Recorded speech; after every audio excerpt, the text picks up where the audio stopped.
Hello, English learners, and welcome back to English Podcast Rise, your ultimate guide to learning English and speaking naturally, confidently, and fluently. My name is James, and in today's episode, we're diving into something every English learner needs: 50 English phrases for daily conversation. These are the expressions real people use every day. To help me out, I've invited a brilliant guest, someone you know and love if you've been following this podcast. She's insightful, creative, and always brings clarity to complex language. Please welcome back, Catherine. Hi, James. Hi, everyone. I'm genuinely excited about today's topic. These daily expressions are gold for anyone trying to sound more natural and confident in English. You'll start using them immediately after listening. That's right. We're going to give you not just the phrase, but the context, the tone, and the real-life example. This is how language becomes second nature. And just a quick tip. If you hear a phrase you like, pause the episode, repeat it aloud, and try using it in your own life. That's how real improvement happens. Let's kick things off with phrases to start a conversation, because starting is often the hardest part. Absolutely. Number 1. Hey, what's new with you? Super casual, great for friends or coworkers. Right? And then there's long time no see. It's informal, friendly, often used when bumping into someone you haven't seen in a while. And one of my favorites. I've been meaning to ask you. It's perfect when you want to bring something up gently. Nice. You can even say, mind if I join you? Very polite and warm when approaching a group or person. Mind if I join you? Or this one. I couldn't help overhearing. Are you talking about topic? It's a smooth entry into a conversation, especially in social gatherings. I couldn't help overhearing. Are you talking about topic? All right, let's move into something we all need: how to agree or disagree without sounding rude. Totally. Here's one that works wonders. That makes sense. It shows you understand someone's point, Okay. even if you don't fully agree. Or try. I see where you're coming from, but that little but gives you space to add your opinion respectfully. Right. Another soft disagreement is, I hear you, though I'd look at it slightly differently. Very diplomatic and thoughtful. You can also say, fair point, but here's another angle. It keeps the conversation balanced. And when you agree, try. Absolutely, I couldn't agree more. It's stronger than just saying yes. Or you read my mind. It's playful, enthusiastic, and shows connection. Sometimes learners struggle with how to show emotions in English. Let's help them express reactions more naturally. Sure. A good one is, that's amazing. Or if you want something less dramatic, that's really impressive. If something surprises you, say, no way, or you're kidding. It's light and expressive. And when you're disappointed or frustrated, try, that's a shame, or that didn't go as planned. For empathy, this one is lovely. I'm really sorry to hear that. Simple, sincere, and comforting. And if someone shares good news, say, that's fantastic. You must be thrilled. It's warm, enthusiastic, and it shows genuine interest. You can also say, I'm so happy for you. It's simple, but it carries a lot of emotional weight, especially when it's heartfelt. Or if something is really exciting, go for, that's absolutely incredible. You deserve it. It combines celebration with a personal compliment, which makes it powerful in real conversations. Good point. And if someone tells you they got a promotion, a scholarship, or even passed an exam, you might say, all that hard work paid off. Well done. It acknowledges their effort and achievement at the same time. Yes, and if you're close to the person, you might even say, you've been working so hard for this, but I'm really proud of you. It's emotional, supportive, and incredibly real. True.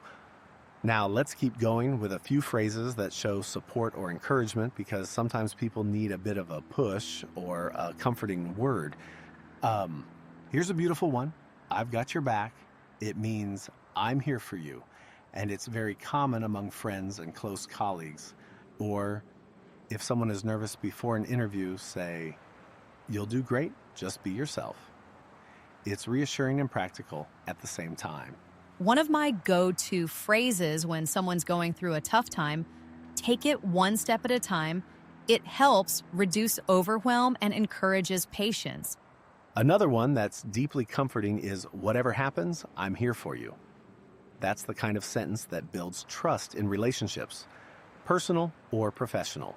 Absolutely, and don't forget, you're stronger than you think. It's empowering and gives people the push they often need to keep going. Totally. Let's shift gears a little and go into expressions people use when they're running late, rescheduling, or dealing with daily life pressure. Yes, one we all use. Sorry, I'm running a bit behind. It's polite and honest, great for work or personal situations. Or this one. Can we push that to later today? It's a friendly way to reschedule a meeting or plan. When you're overwhelmed and want to let someone know, say, it's been one of those days. Everyone understands that. Why it's subtle, but it communicates stress. And when you're trying to calm a situation down, try, let's not rush into anything. It's a thoughtful way to suggest taking time before making a decision. And here's a golden one for time management. Let me check my schedule and get back to you. It gives you space and sounds organized and professional. Let's not forget daily expressions for handling mistakes or misunderstandings. Great point. Try this. That was totally my fault. I should have double-checked. It shows accountability and maturity. Or, if you're trying to clear the air, I think there's been a misunderstanding. That one works in both personal and professional contexts, and this is one I really love. Let's move past it. It encourages forgiveness and forward movement, which is very emotionally intelligent. When you're ready to offer a second chance, no hard feelings. It instantly softens tension and shows grace. Now let's move on to some phrases you'll definitely need if you're working online, especially if you're dealing with clients, deadlines, or managing projects. These are useful in any digital workspace. One common phrase when you're setting expectations is, let's make sure we're on the same page. It's about confirming that everyone understands the objectives and that no one is left in the dark. If you're talking about a delayed response or dealing with a pending issue, you could say, apologies for the delay. I've been tied up with other tasks. This shows accountability while also providing an explanation, which is important when you're juggling multiple responsibilities. When discussing feedback with a team member, a nice way to phrase it is, I appreciate your input, but let's consider another approach.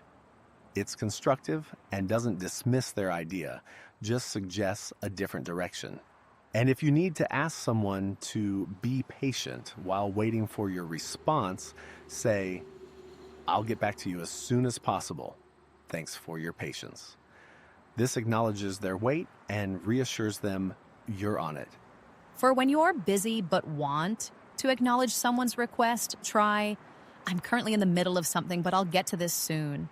It lets them know you're not ignoring them, just prioritizing other tasks at the moment. Finally, for when you want to show confidence in a decision, say, I'm confident that this will work out if we stay focused and keep communicating. This phrase helps maintain a positive and forward-thinking mindset, even when challenges arise. Catherine, thank you so much for joining us today and sharing these incredible phrases. You've really helped us break down some essential communication skills for anyone working in an online environment. It's been a pleasure, James. I'm glad to contribute to such an important conversation. I'm sure everyone listening will find these phrases incredibly useful in their day-to-day work. Keep practicing, everyone. And to all our listeners, thank you for tuning in. Stay motivated, stay focused, and keep improving.